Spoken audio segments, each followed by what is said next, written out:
Well, I think it's pretty safe that you can bet your bottom dollar that the Baltimore Ravens, as a franchise, just want to play football tonight against the Steelers.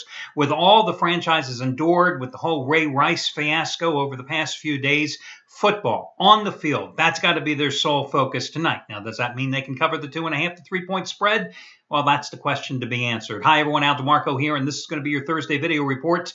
I'm going to break down both of your college football games here for you in just a moment. And as you know, I'm a perfect 6-0 with my free selection so far this week, and I've won 16 of my last 23.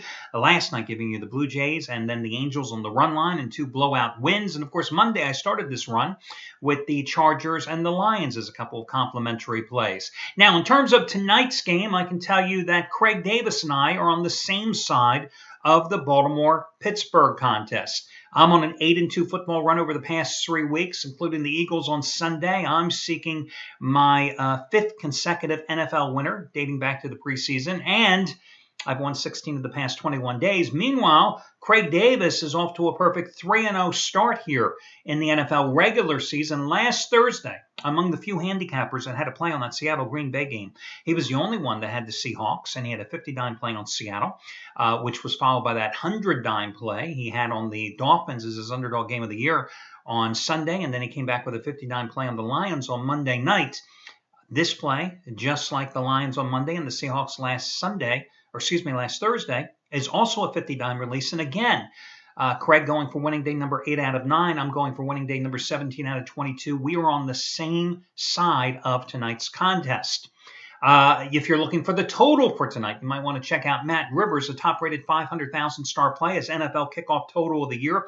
It is the 777 triple play release, and that coupon code is Rivers777, and you get it for $7.77. Now, Anthony Red, he's made you a fortune at discounted prices, to say the least. Monday, as a part of 2-for-1 special, included with Craig Davis's winner on the Lions, you got his 75-dime winner on the San Diego Chargers, which was preceded by a 75-dime winner, of course, on Sunday night with the Indianapolis Colts. Then on Tuesday, as the charity play of the week selection, you got his 50-dime play on the Astros Mariners under for free. Last night, you got a 70-dime NL Dog of the Year, the Dodgers on the run line, plus $1.45 and a 4-0 shutout of San Diego. You got that play for just $39. Today, once again, turning to A-Rod. A-Rod. A-Red and A-Rod are never going to be in the same ballpark, I can tell you that.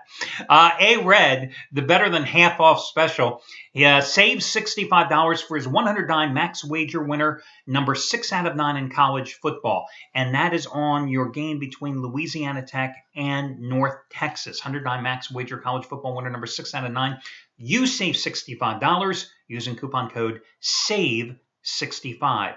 Save 65. Now, the other game on the college card tonight, the later game, is going to be BYU and Houston. And that, of course, is going to be Scott Delaney. 100-dime play on that selection. Listen, 100-dime play Scott Delaney, 66, 37, and 1. In all sports combined over the past 4 years, that coupon code, you get it for just $29, saving $70 off the regular purchase price. SD29. And of course, as a result of the charity play of the week winning, I make you the offer immediately afterwards where you can save $125 off the purchase price of any handicapper's 30-day package by using coupon code SAVE125. Now again, if you happen to be in the middle of a package with Anthony Red, for example, and let's say you have 10 days left and you want to extend it out another 30 days, you would then have 40 days left on your package automatically. You would save $125 using that coupon code, SAVE125. And if you have any instant rebates applicable, they're usable as well. You can use it for any handicapper's 30-day package at the site. It doesn't matter who.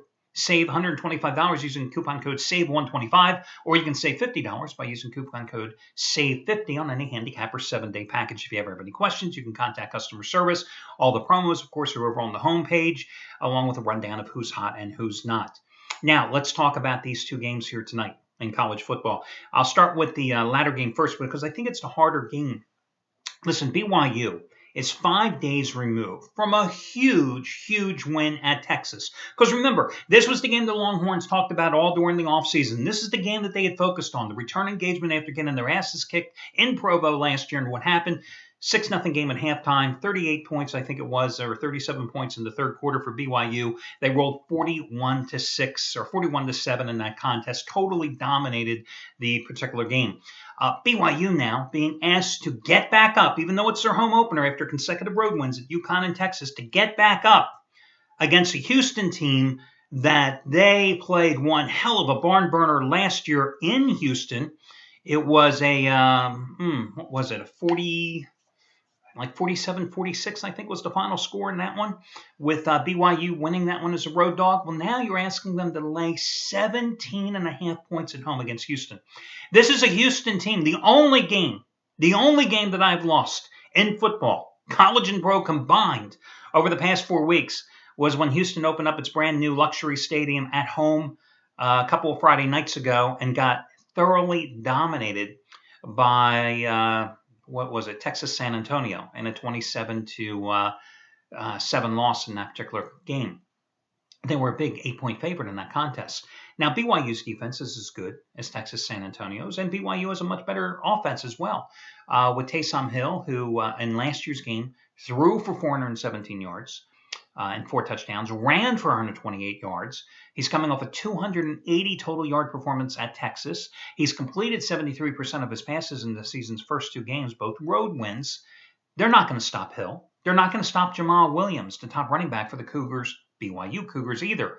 Now, true, the Houston Cougars have covered 6 straight on the road, but at the same time, you give me one number, I can give you another supporting stat for the other side, and that would be BYU's on a 14-7 ATS roll at home, covering 17 of their last 25 games as double-digit chalk as well since 2009. But again, can the BYU Cougars get up for this game mentally and emotionally? Even though it's their home opener, just 5 days removed from that big game against Texas, because Houston is going to be throwing the ball nonstop. I went back and forth on this play, guys, and ultimately, the one thing that keeps coming back into my mind is how the offensive line, which is a totally rebuilt offensive line for the Houston Cougars, struggled mightily at home against Texas San Antonio. I think they're going to have the same struggles here because, again, BYU did rebound from that loss at home to UTSA by beating Grambling. Big deal. They played Texas San Antonio and Grambling, while BYU opened up on the road against UConn and Texas. You want to talk about strength of schedule?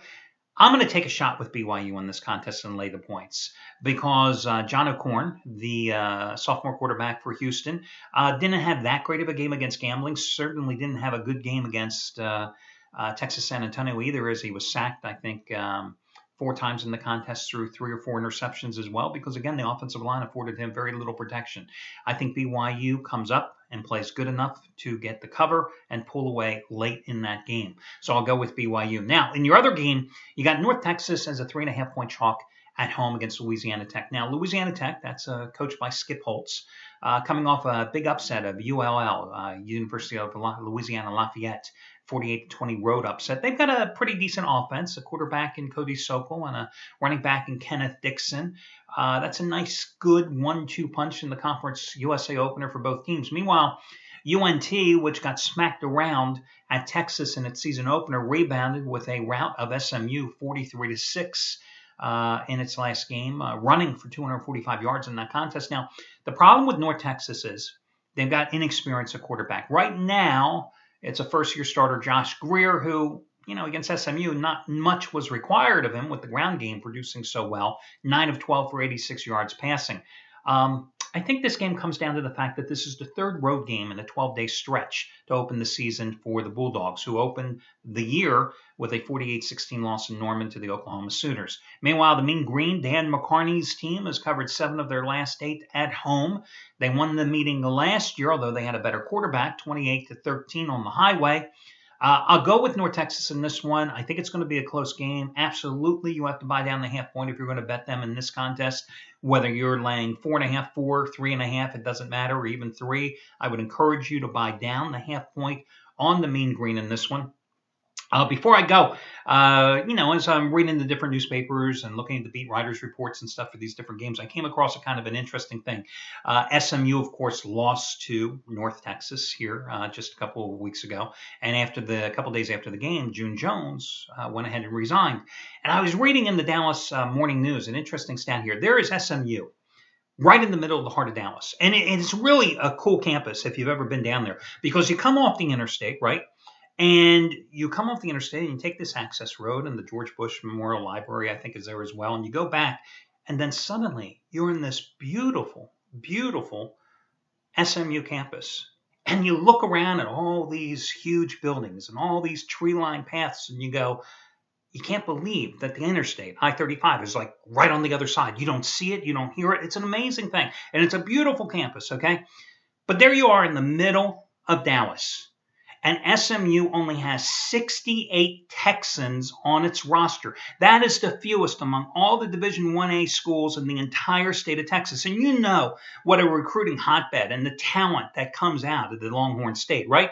68 Texans. So wonder June Jones couldn't win any good games. I mean, how can you only have 68 Texans on your roster? I mean, for Christ's sake, Texas Tech had 76, and they're way over in Lubbock, like 3 hours away. TCU has 80. North Texas has 96. Okay? Baylor, which is in Waco, which is like about 3-hour drive, they have 93. UT has 94. A&M in College Station, for Christ's sake, has 90. How can you have only 68 Texans? I mean, next to Florida, and it's probably a better recruiting state. I'm not into all the recruiting words, but when you think about Texas and the quality of football, it's not just about the Friday Night Lights movie and TV show, guys. It's for real. It's just a phenomenal state in terms of pure talent. And SMU had more out-of-state players than players from the Dallas area on its roster. Think about that. More out-of-state players than players in the local area on its roster. And you want to know why June Jones the program, although he had a little success, just totally collapsed here. I mean, if you're not recruiting in your own backyard when you're in such a great area, how the hell can you produce a winner?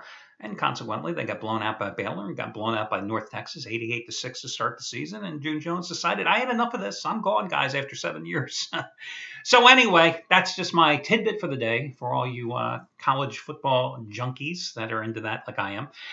Best of luck to you guys, and I will catch you again tomorrow when we do this one more time.